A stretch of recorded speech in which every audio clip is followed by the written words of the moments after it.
serás testigo de la verdad de Dios en La Voz de los Tiempos.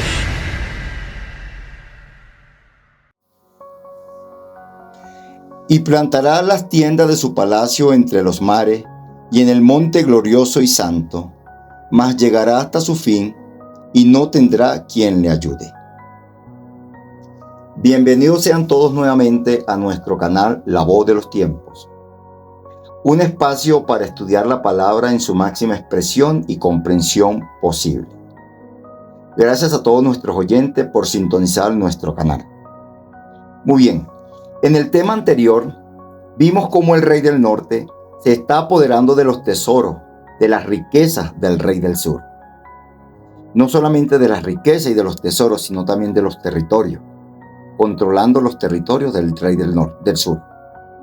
También vimos cómo Cristo, que es el verdadero rey del norte, y cómo Lucifer ha usurpado este lugar.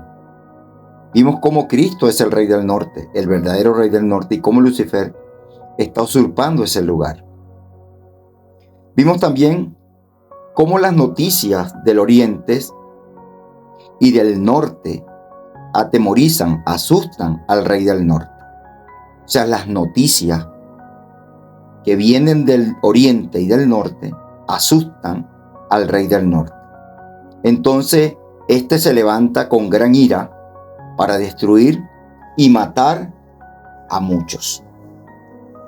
Vimos que las noticias del oriente y del norte son las buenas nuevas del evangelio. Son las buenas nuevas de salvación, las buenas nuevas del evangelio, la predicación del evangelio, en especialmente el fuerte pregón. El mensaje de la segunda venida de Cristo como Rey de Reyes y Señor de Señores, como el verdadero Rey del norte que viene. Esto entonces molesta e incomoda al Rey del norte y comienza una gran persecución contra el pueblo de Dios. Allí dice que destruye y mata a muchos. Mata a muchos. No mata a todos. No dice que mata a todos, sino que mata a muchos. Porque según la profecía va a quedar un remanente. Los 144,000 que no verán muerte. Y así se cumple la profecía sobre que habrá muchos mártires. Habrá muchos mártires, muchos muertos. Pero también otros no morirán, y estos son los 144,000, el remanente final, que no pasarán por la muerte, que no verán muerte. Muy bien, dice el versículo 45 que leímos bien allí: plantará sus tiendas de su palacio, las tiendas de su palacio. Tienda es algo así como lo que vende, que tiene allí dentro de sus palacios. También entre los mares, plantará las tiendas primeramente entre los mares y en el monte glorioso y santo, mas llegará hasta su fin y no tendrá quien le ayude. Plantará, o sea, colocará las tiendas de su palacio, o sea, de su reino, de su santuario, entre los mares. Y también lo colocará en el monte santo y glorioso, deseable del santuario. Lo coloca en dos partes, en los mares y en el monte deseable, en el monte santo. Las tiendas de su palacio son sus falsas doctrinas, sus costumbres, su tradición, impuesta so pena de cárcel y de muerte para los que no la aceptan. Esto sucedió en el pasado. El rey del norte, como Roma en aquel entonces, impuso sus doctrinas, sus dogmas, sus tradiciones al pueblo, obligándolos a aceptar las indulgencias, la falsa doctrina de la Santísima Trinidad y otras más, el purgatorio, el infierno. Todas estas doctrinas fueron impuestas por Roma a través de so pena de cárcel, de amenaza hasta de muerte. Y por eso hubieron muchos mártires en la Edad Media. Eso sucedió en el pasado y se va a repetir otra vez. Dice que coloca sus tiendas entre los mares. Tienda es lo que ella vende, lo que se vende en una tienda, su mercadería. Eso lo dice Apocalipsis. Pero ¿a quién se le ocurre colocar sobre los mares? O sea, mares representa aguas. Sobre las aguas, tiendas o mercadería. Bueno, esto aquí es figurativo, esto es simbólico. Es una metáfora, pero tiene su significado. Esto se entiende como gente. O sea, el agua en profecía representa gente. Fíjense lo que dice Apocalipsis capítulo 17, versículo 5. Dice, 15, perdón.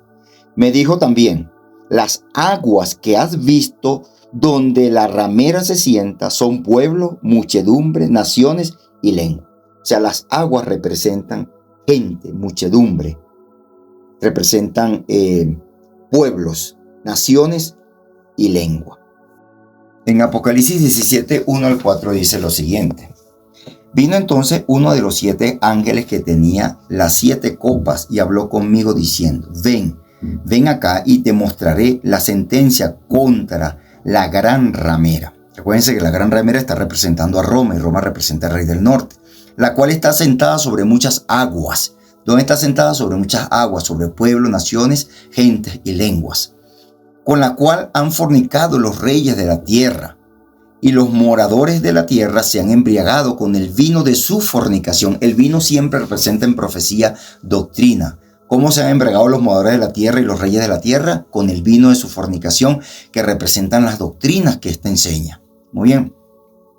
Y me llevó en el espíritu al desierto y vi a una mujer sentada sobre una bestia escarlata llena de nombres de blasfemia, que tenía 7 cabezas y 10 cuernos. Y la mujer estaba vestida de púrpura y escarlata, y adornada con oro, de piedras preciosas y de perla, y tenía en su mano un cáliz, o sea, una copa de oro llena de abominaciones, de vinos de abominaciones, y de inmundicia de su fornicación.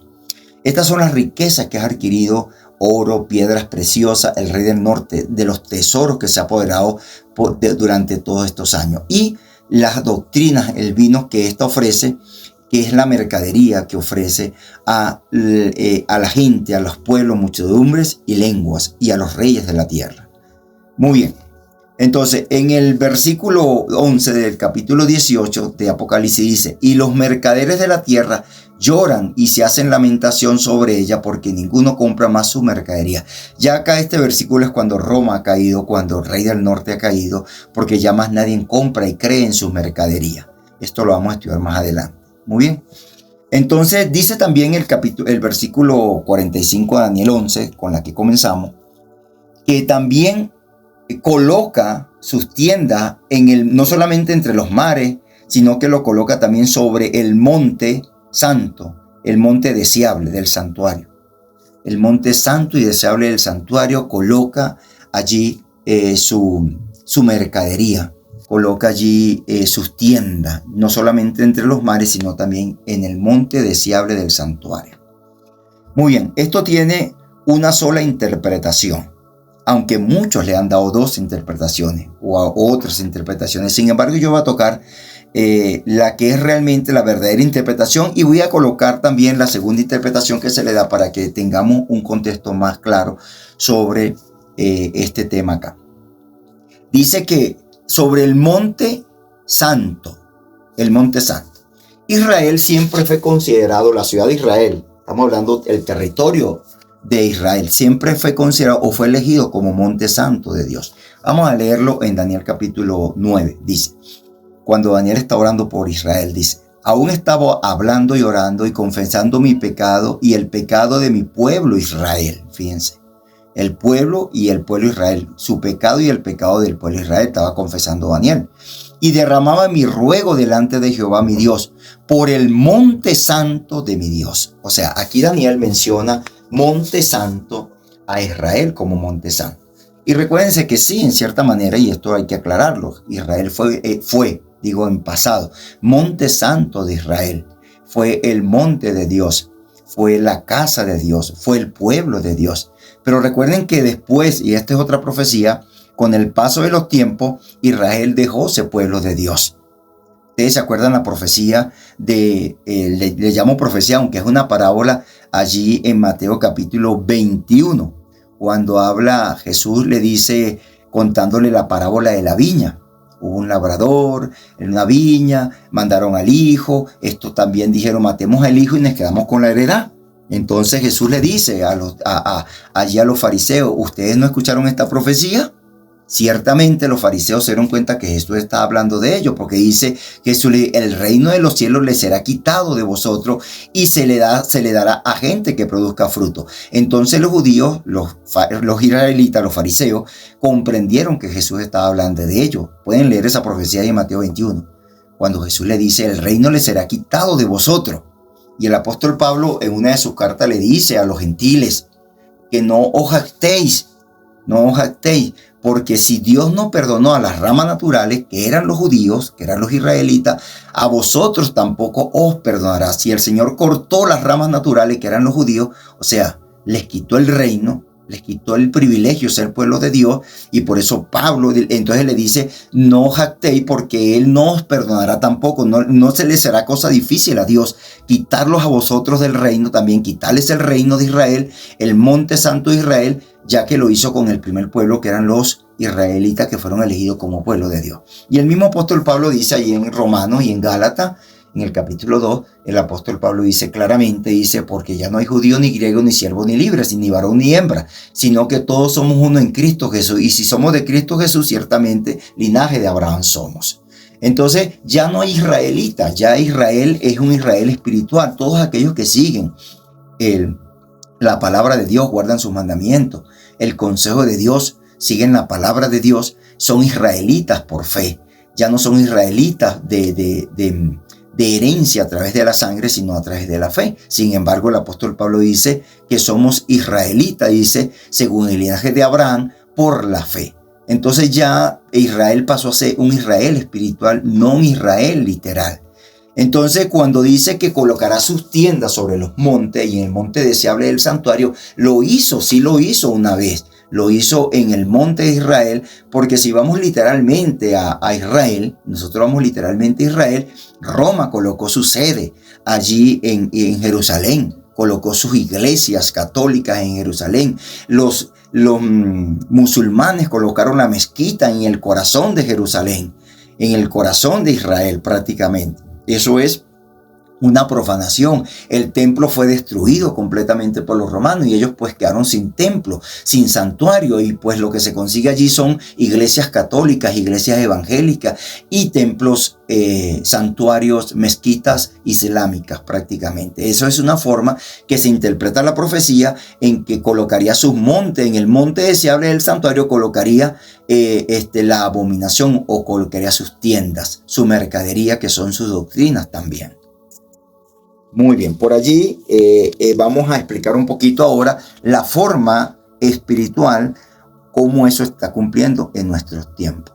Si Israel dejó ser el pueblo de Dios, porque la profecía sí lo señalaba, que el reino sería quitado de vosotros y dado a otra gente que produciera los frutos del reino, y de paso la profecía de Daniel de las 70 semanas llegaban, 70 semanas están destinadas para tu pueblo, llegaban hasta la muerte de Esteban, del apóstol Esteban. Y cuando murió el apóstol Esteban, ya el pueblo de Dios, que ya el monte santo y glorioso de Dios no siguió siendo Israel, porque se cumplían las 70 semanas, donde dice claramente 70 semanas están destinadas para tu pueblo. Y justamente llegó hasta allí la profecía. Entonces, ¿dónde está el pueblo de Dios?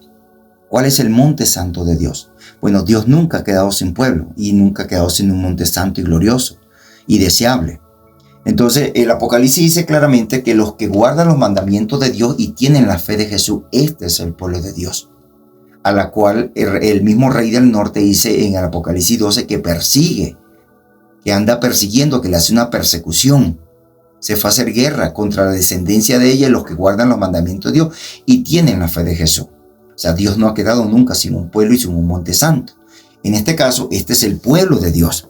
Entonces, pero dice que colocará sobre el monte santo y deseable del santuario sus doctrinas, colocará su mercadería. Bueno, esto también se cumple y se está cumpliendo en el monte deseable del santuario, en el pueblo de Dios. Muy bien, en este tiempo. Dice el apóstol Pablo, fíjense en lo que dice el apóstol Pablo en 2 de Tesalonicenses, vamos a leer un poquito, es larga la lectura, pero vamos a hacerla. Dice, el 2 de Tesalonicenses dice, Pero con respecto a la venida de nuestro Señor Jesucristo y nuestra reunión con Él, os rogamos, hermanos, que no os dejéis mover fácilmente de vuestro modo de pensar, ni os conturbéis, ni por espíritu, ni por palabra, ni por carta, como si fuera nuestra, en el sentido de que el día del Señor está cerca. Nadie os engañe en ninguna manera, porque no vendrá el Señor sin que antes venga la apostasía y se manifieste el hombre de pecado, el hijo de perdición, el cual se opone y se levanta contra todo lo que se llama Dios o es objeto de culto, tanto que se sienta en el templo, o sea, en el monte santo, en el templo de Dios como Dios, haciéndose pasar por Dios. Voy a recortar la lectura aquí para explicar esto acá. El apóstol Pablo viene diciendo acá: no se perturben, no se asusten, ni tampoco se dejen de engañar. Cristo no viene todavía, aunque ellos están esperando a Cristo, porque el apóstol Pablo, el Señor les prometió a ellos que vendría otra vez, y ellos tenían la esperanza de que Cristo volviese cuando ellos estaban vivos. Sin embargo, Pablo le dice: no se perturben, no se preocupen, no se angustien por la venida de Cristo. Él no va a venir todavía. Primeramente, para que Él pueda venir, se tiene que manifestar, dice acá, se tiene que manifestar el hombre de pecado. Tiene que venir la apostasía, porque vendrá primeramente la apostasía. Y se manifestará el hombre de pecado, el hijo de perdición. ¿Qué hace este hombre de pecado? Es el rey del norte. Este es el rey del norte, que se levanta contra todo lo que se llama Dios o es objeto de culto. Tanto que se sienta en el templo de Dios como Dios, o sea, en el monte santo. Se dice que establecerá como dice Daniel 11, establecerá sus tiendas sobre el monte santo y deseable el santuario. A nadie se le puede ocurrir pensar de que está hablando de que este rey del norte o que este hijo de perdición, este hombre de pecado, que es el rey del norte, se va a sentar sobre el trono del cielo, sobre el monte santo y glorioso del cielo, en el santuario del cielo. No. Esto no puede suceder allá. Esto se refiere al pueblo de Dios, a la iglesia, a su pueblo como monte santo y deseable del santuario en la tierra. Entonces se colocará acá como Dios, haciéndose pasar por Dios. Tanto que se siente en el templo de Dios. No podemos pensar que se sienta allá arriba en el templo de Dios. Como tampoco podemos pensar que se está sentando en el templo de Jerusalén, porque no existe el templo de Jerusalén ahora como templo sagrado, como monte santo. Entonces, ¿a qué se refiere esto? A su pueblo, a su iglesia en esta tierra, que se sienta, entra en el templo de Dios, y es una señal de la profecía de la segunda venida de Cristo, y se hace pasar por Dios, como Dios. Y dice el apóstol Pablo: ¿no os acordáis? Cuando yo estaba todavía con vosotros, os decía esto.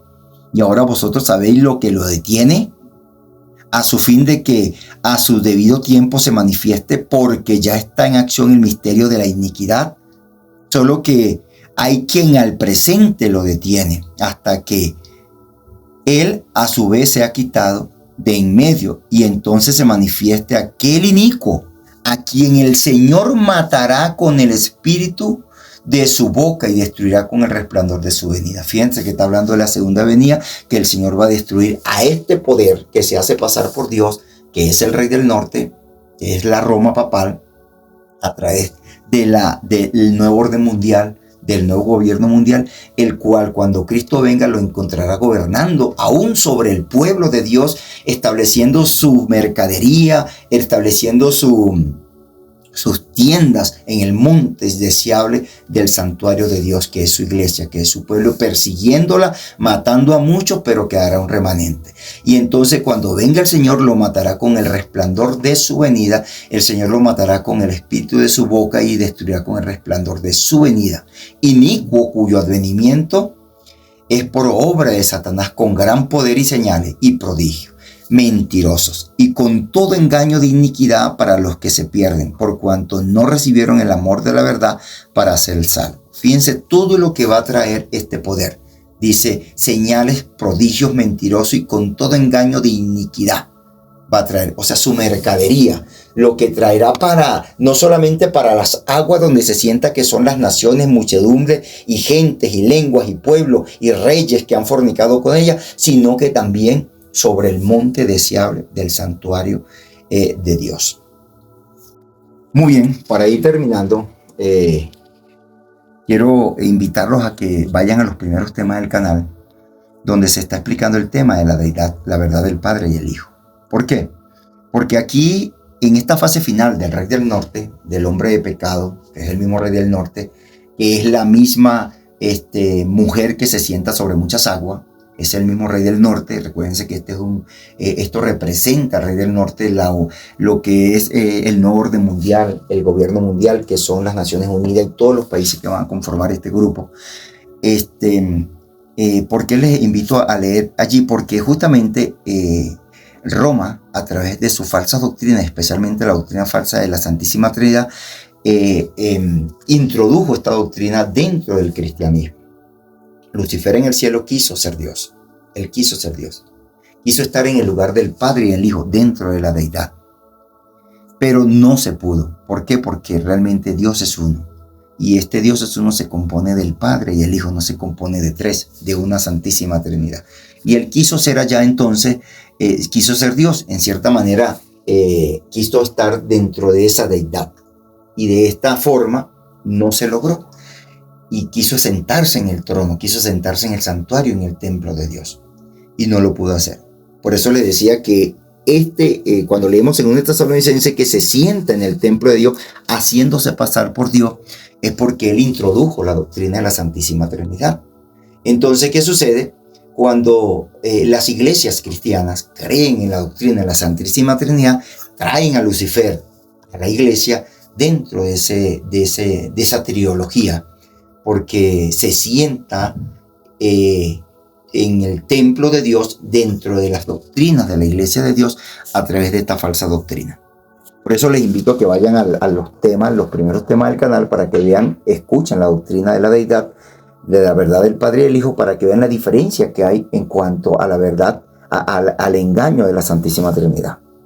Entonces, cuando en 2 Tesalonicenses dice claramente allí que él se sienta en el templo de Dios y se hace pasar por Dios, haciéndose adorar como Dios, es a través de una doctrina como la deidad. Porque la doctrina de la deidad es la que hace o es la que promueve que el ser humano, que los humanos adoremos a Dios. Y si él quiere ser adorado, tiene que estar dentro de la Santísima Trinidad o tienes que estar dentro de la deidad supuestamente para ser adorado. Y como no puede estar dentro de la deidad, de la verdadera deidad que es el Padre y el Hijo, se inventó la doctrina de la Santísima Trinidad y de esta manera entra a las iglesias, al templo de Dios y se hace pasar por Dios y es adorado como Dios.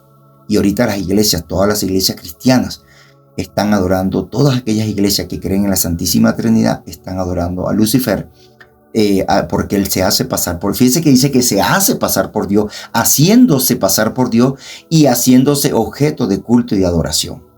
Y las iglesias cristianas ahora están adorando a este ser dentro de su doctrina, como es la doctrina de la Santísima Trinidad, que es la mercadería, las doctrinas, que son las tiendas que él está que el Rey del Norte está trayendo a las iglesias y que está promoviendo y que está vendiendo su mercadería, sus doctrinas, el vino del furor de su fornicación.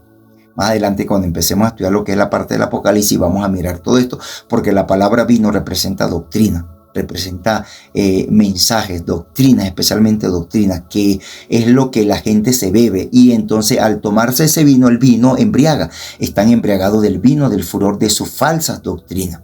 Y una de esas doctrinas es la Santísima Trinidad. Hay otras más, hay muchas más, pero la más vista, donde él se hace adorar, que es la que se hace adorar, como dice Tesalonicense, es a través de la doctrina de la deidad, y entonces introdujo la doctrina de la falsa deidad, que es la Santísima Trinidad. ¿Me hago entender?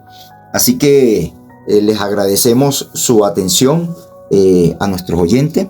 No se les olvide activar la campanita, guardar en la cajita de comentarios sus preguntas y sus comentarios, y pues dale like y comparte el video. Feliz sábado para todos y que el Señor les bendiga.